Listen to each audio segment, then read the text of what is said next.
এখন রাত্রি 2:58 আর মেচেদার মাছের বাজার।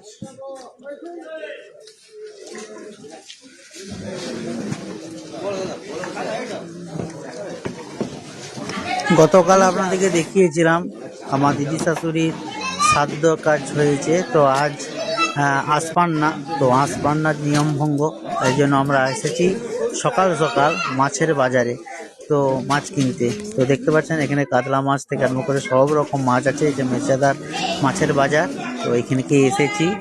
তো মেচেদার মাছের বাজারটা একটু আপনাদেরকে চারপাশটা ঘুরিয়ে দেখাচ্ছি, তো আপনারা দেখতে থাকুন বন্ধুরা কত রকম মাছ এবং শঙ্কর মাছও আছে। এখানে দেখতে পাচ্ছেন একটা শঙ্কর মাছ এসছে, যদিও আজকে পূর্ণিমার বাজার বলে একটু মাছটা আমদানি কম হয়েছে। তো মোটামুটি মেচেদার মাছের বাজারটা একটু ঘুরিয়ে দেখালাম আপনাদের কেমন লাগলো অবশ্যই কিন্তু কমেন্ট করে জানাবেন। ভালো থাকুন, টাটা।